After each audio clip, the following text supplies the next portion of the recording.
Volto a falar aqui hoje no Bom para Todos, isso sempre às sextas, sobre a economia de Francisco e Clara. Em 2019, relembrando, o Papa fez um chamado, um convite para se implementar um novo modelo econômico no mundo, um modelo que tem o ser humano no centro das discussões e reduz as desigualdades. Segundo o Papa, uma economia diferente, que faz viver e não mata, que inclui e não exclui, que humaniza, não desumaniza, que cuida da criação e não a devasta. Tem tudo a ver, inclusive, com essa conversa que a gente estava tendo agora. Para se pensar essa economia, foi chamado o Encontro de Assis, que aconteceria em março, por conta da pandemia, foi adiado. Acontece agora em novembro, virtualmente dos dias 19 a 21. Esse encontro deve reunir jovens, estudantes de economia, administradores de empreendimentos sociais, vencedores do Prêmio Nobel, funcionários de organizações internacionais. Há planos ainda de um encontro presencial em Assis, na Itália, mas isso em 2021. Bom, sempre às sextas a gente está recebendo aqui no Bom para Todos integrantes da Articulação Brasileira da Economia de Francisco e Clara, para a gente buscar entender de que forma é possível mudar essa economia atual e, como diz o próprio Papa Francisco, atribuir uma alma à economia de amanhã. Para a conversa de hoje, a gente está com a Daiane Zito, que é militante da Pastoral da Juventude e que contribui com o Instituto da Pastoral da Juventude. A Daiane é de São Paulo, do bairro Jardim Elisa Maria, que fica no extremo noroeste da capital paulista. Também aqui com a gente hoje o Roberto Jefferson, que é coordenador executivo do Observatório Social do Nordeste. E ele é de Campina Grande, na Paraíba. Jefferson, Daiane, um prazer recebê-los aqui. Tudo bem com vocês? Prazer é meu. Feliz em poder participar estando com vocês. Oi, Roberto. Oi, prazer também é meu, dividir com Daiane, Thalita, todos que nos escutam, que nos assistem neste momento. Então, boa tarde a partir aqui do Nordeste. Bacana, estamos com São Paulo, Minas, eu estou aqui em Minas, e Nordeste, Paraíba aqui presente. Vamos lá, Daiane, conta pra gente, eu quero entender um pouquinho sobre como o feminismo e as economias das periferias podem influenciar nesse debate sobre uma nova economia. Eu queria que você começasse comentando pra gente como que o feminismo pode contribuir para essa nova economia, para essa economia de amanhã, conforme o chamado que o Papa fez. Explica pra gente. O feminismo ele traz essa libertação, não? Então não dá para pensar uma economia diferente sem priorizar a vida das mulheres, que são aquelas que estão na base da pirâmide, quando a gente diz, né? No encontro nacional que aconteceu em novembro, aqui na PUC, em São Paulo, a gente viu a necessidade de ter uma figura feminina que também trouxesse essa insubordinação, que também trouxesse esse não silenciamento e que de alguma forma marcou a história transformando a igreja, né? Santa Clara, ela foi a primeira mulher que sistematizou um jeito diferente de viver sua espiritualidade na igreja. Então é realmente trazer e realmar nesse espírito de Clara essas mulheres que não são novas e que já vêm transformando essa economia de formas periféricas. Quando a gente pensa nas grandes decisões econômicas, dificilmente vão ter mulheres nesse papel, principalmente mulheres negras. Mas quando a gente pensa na economia de bairro, na economia que acontece nos extremos da cidade, são essas mulheres que estão na ponta da economia solidária, da economia feminista, das hortas comunitárias e das mulheres que puxam esse movimento de creche, são as mulheres. Então, pensar que não dá para deixar elas como depois, como a história fez até hoje, né? Revolucionar a partir dessas vidas. Você traz esse exemplo da Clara, e a gente ficou sabendo na semana passada, e eu fiquei sabendo, acho que muita gente também que nos acompanha, que é só aqui no Brasil que se discute a economia de Francisco e Clara, né? Que o Brasil acrescentou Clara nessa discussão também. Além de sermos a maior delegação, temos pautado muita coisa dentro desse processo de economia, assim, né? Os últimos anos, principalmente pensando nas políticas públicas que a gente teve em relação às economias periféricas, nos fizeram acumular muito sobre esse debate, né? E essa percepção de que as mulheres constroem, assim. Hoje, por exemplo, tudo que eu consumo de forma consciente são mulheres que produzem. E eu percebi isso no natural, ali, no meu cotidiano, quando foi fazer essa discussão de quem mais produz, de quem mais irrompe com esse capitalismo selvagem que mata e destrói, são essas mulheres, assim, que na ponta quem tem feito, assim. Muito se escreve também sobre as economias e às vezes isso também acaba sendo um espaço que a gente não ocupa na academia. Roberto, acho que a Daiane já até pincelou um pouquinho sobre essas economias de periferia, né? Eu queria que você trouxesse essa discussão para a gente. Dá para a gente falar numa economia da periferia, algo que é particular ali da periferia, e a partir disso, como que essa economia também pode contribuir para a discussão dessa economia macro de amanhã? Explica para a gente. Sim, sem dúvida, né? E aqui eu quero citar algumas experiências, né? Experiências que vão muito no campo da economia solidária, né? Em vários lugares pelo Brasil afora, né? Nós temos experiências de bancos comunitários, de moeda social, né? De cooperativas de trabalhadores de material reciclável, cooperativas de artesãos, né? Cooperativas culturais, não é? Das várias manifestações culturais aqui em Campina Grande, né? A juventude tem se organizando muito no que eles chamam de as batalhas culturais aqui, né? Então, são, sim, sinais que estimulam muito a cooperação, que estimulam muito o diálogo, que estimulam muito uma gestão democrática desses negócios, né? Que já apontam, sim, para uma outra economia e para articular esse debate da economia macro, da discussão macro, né, com o local, né, que o local também estimula toda essa experiência do debate e de uma outra economia, né, do ponto de vista também macro. Roberto, quando a gente fala dessa economia da periferia, dessas experiências coletivas, solidárias, é porque, de alguma forma, as periferias são excluídas dessa economia macro que a gente tem hoje? Por que essas alternativas são encontradas? Sim, porque, olha, é importante também dizer a marca das nossas sociedades é a marca da desigualdade social, né? E aqui eu quero lembrar o grande economista paraibano, que este ano a gente celebra o seu centenário, os seus 100 anos de seu nascimento, Celso Furtado, né? Quando o Celso Furtado também faz análise não só da desigualdade social, né, mas ela também é uma desigualdade regional, né? Tem um rosto regional, tem esse rosto periférico, né? Que aonde se encontra a maioria da nossa população. E tem tudo a ver também com a nossa história, né?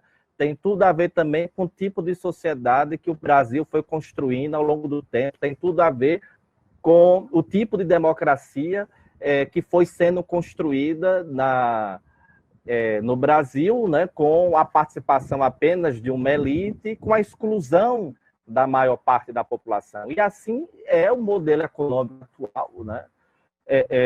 Então, não há dúvida nenhuma que o protagonismo das periferias, né, que vão, sim, moldar a outra economia que nós queremos nessa perspectiva da justiça social e da justiça ambiental.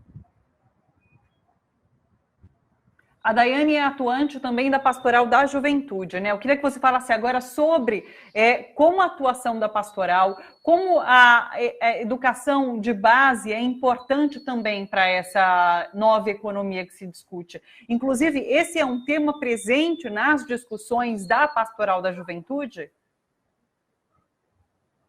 Sim, a gente tem discutido muito dentro da Pastoral da Juventude, inclusive nacionalmente, a questão de sustentabilidade, porque hoje a Pastoral da Juventude sobrevive não mais com a ajuda financeira da igreja, essa não é mais a escolha prioritária, a juventude crítica, consenso crítico e formação não é mais, assim, prioritária no sentido de inserir financeiramente, então a gente precisa construir essa sustentabilidade sem que a gente se copite, né, e seja corrompido pelo capitalismo, construir de uma forma saudável. Construir esse trabalho de base com jovens é também explicar e sentir esse senso crítico de que ele perceba que as grandes empresas que cometem crimes e a gente chama de acidente, a isenção fiscal, né, a renúncia fiscal, as dívidas perdoadas e tudo isso que a gente acaba vivendo dentro do nosso mundo, mas que a gente precisa fazer com que esse, às vezes, na periferia não se sente pertencente social, nem de entrar num museu, perceba, né? Então, a Pastoral da Juventude faz esse processo de formação de senso crítico E de inserir mesmo o jovem nessas discussões e de colocar a par daquilo que acontece naquela microcomunidade, mas também pensando o mundo como um todo, né? Então, começa ali, como a gente começou no nosso grupo, pensar que os outros jovens precisavam viver aqueles processos de aprendizagem e a gente perpassar o discurso de como é que a gente sustenta essa formação, né? E aí isso vai, de alguma forma, nos fazendo alimentar essa economia periférica, né?